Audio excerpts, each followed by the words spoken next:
It's at a friend's house. All right, we're live. All right. Hello, everyone. We are Group 3, and we are going to be talking today about workplace diversity. In particular, we're going to be talking about age discrimination as it pertains to entry-level positions. I'm Alex Medowski, and I will be handling the introduction. We have Evan Foster, who's going to talk about the thesis statement, Ashley Romaine, the advantages, Dale Roberts, the disadvantages, Brian Suttles with the conclusion. So to begin, diversity is expanding in the workplace currently. From NFL teams to Fortune 500 companies, the age range is through the roof. We've got veterans that are bringing their experience and knowledge into the workplace, and we've got young recruits that are bringing fresh new ideas and the ability to learn. There's still problems with discrimination, however, even in this day and age. With an aging population that is returning to work either because of financial troubles or because they want to keep busy during their retirement, we have some distinct advantages and disadvantages with them getting hired into entry-level positions.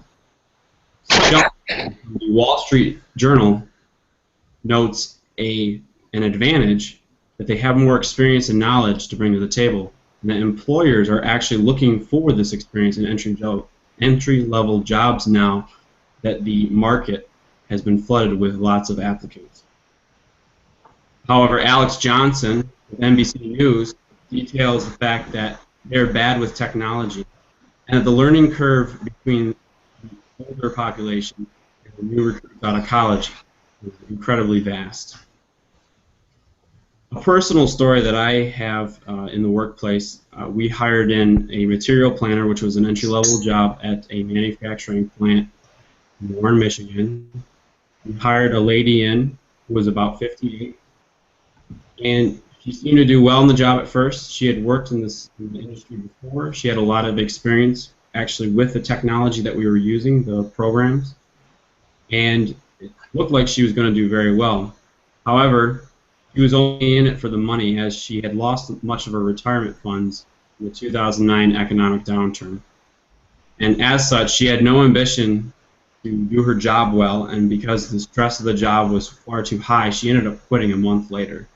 And it's these types of situations that can drive companies to ask themselves the question.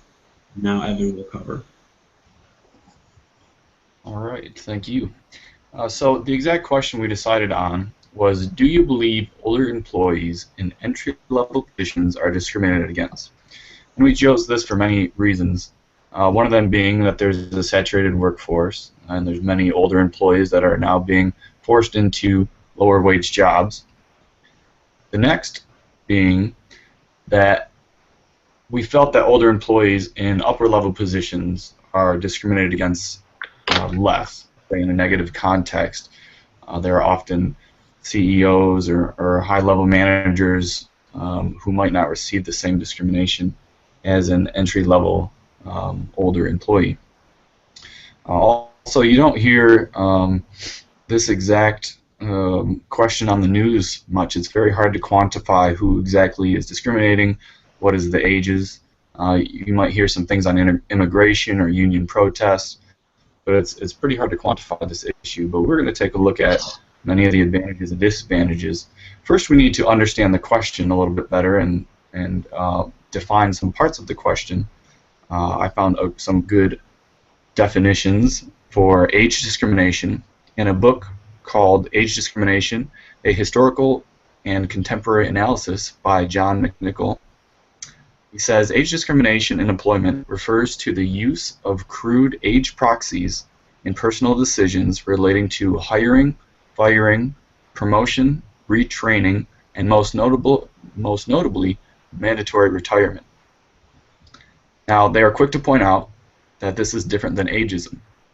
Ageism is the application of assumed age-based group characteristics to an individual, regardless of that individual's actual personal characteristics.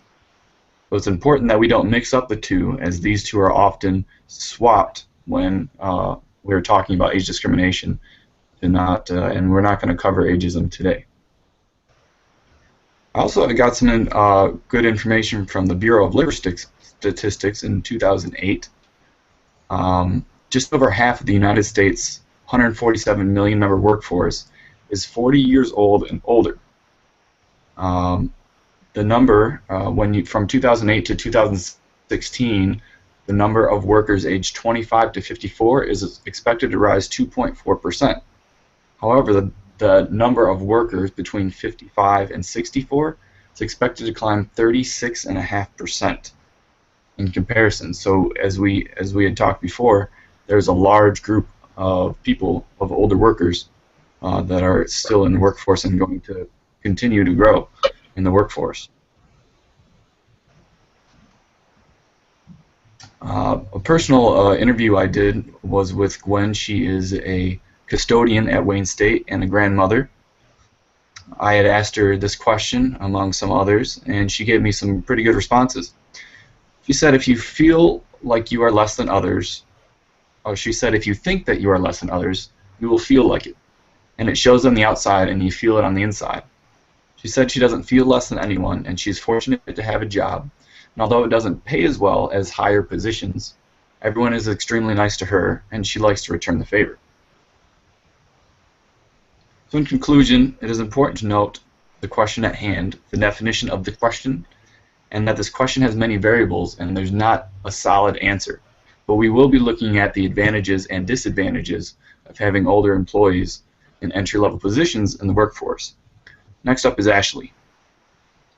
I'm going to talk about some advantages of hiring older employees in entry-level positions. There are a number of advantages, but for the sake of time, I'm only going to talk about two.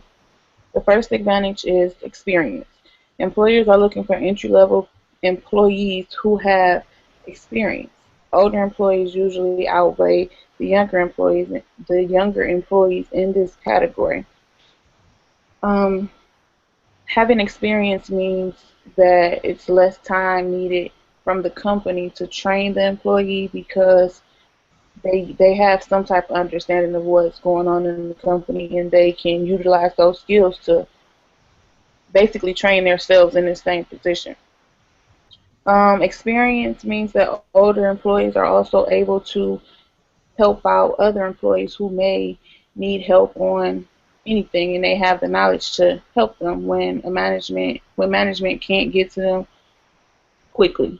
During an interview with Marva Wallace, a supervisor in the medical records department at Hermanos Cancer Institute, she was asked, how does older employees help out or be an advantage to her in her department? And she said that, like stated before, there's numerous times when multiple employees need her assistance and she can't help everyone at the same time. So those employees who have more experience in whatever task is needed to help, they take initiative and help the employee out, and it helps her a great deal by taking some of the load off of her. The second advantage is organizational skills.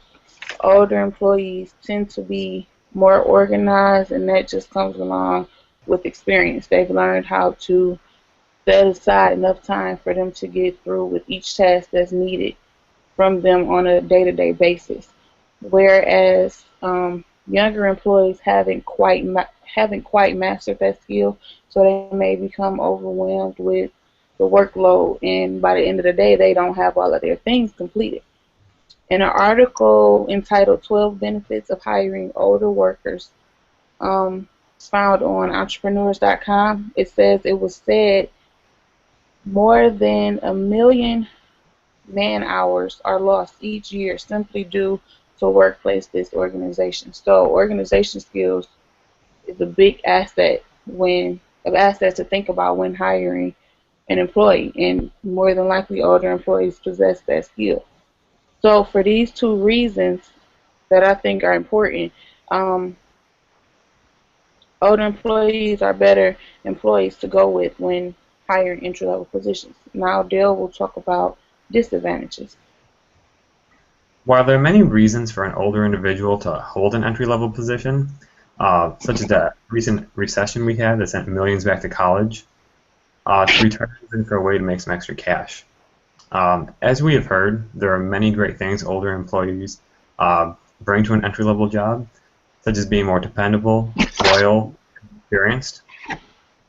But there are also a multitude of disadvantages older individuals bring to the workplace, such as needing more flexible work schedules, being less productive, and being harder to train. First, older employees are more likely to require a flexible work schedule. One key reason for this is individuals over the age of 50 are more likely to be caregivers to loved ones, such as parents and grandchildren. In an article written by the National Partnership for Women and Children, they estimate that there's 43.5 million caregivers in the United States over the age of 50. To go along with this, in a study conducted between MetLife Insurance and the University of Pittsburgh, found that individuals that participate in caregiving are significantly more likely to report depression, hypertension, and diabetes, which in itself can lead to more medical appointments or even hospitalization. The major problem with needing flexibility is the loss of productivity for the individual's organization. In the same study conducted between MetLife and the University of Pittsburgh, shows that companies annually lose between $17.1 and $33.6 billion due to caregiving. These costs come from workers being absent, workers shifting from full-time to part-time jobs to take care of individuals, replacing employees, and everyday workday interruptions. Additionally, older individuals are less productive than younger individuals.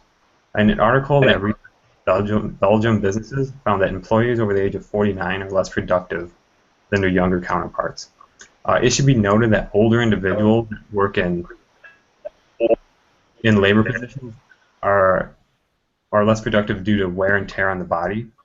Older individuals are also more susceptible to injuries such as back and knee injuries. Furthermore, with technology constantly evolving, organizations are always looking for ways to be more efficient. It goes without saying that entry-level employees are going to be exposed to computers and other technological devices. And older individuals that don't have a lot of experience dealing with computers, we're going to have a lot harder to be productive than a younger individual that has grown up with computers. Even more, it's harder to train older individuals with new technology and even business processes. The same Belgium research article said that people, as they age, they tend to lose cognitive abilities, which makes it harder for them to learn new skills. Further, employers and employees alike are both very limited on training. Employees don't like to train due to the fact that they're going to retire soon, or they're comfortable with the job that they have. And employers limit training employees due to the fact that they will only benefit for a short period of time and not receive a large return on the investment. So as you can see, there are some drawbacks to hiring older individuals. Now Brian will take over with the conclusion. According to Bureau of Labor Statistics, between 1977 and 2007, employment of workers 65 and over increased to 101%.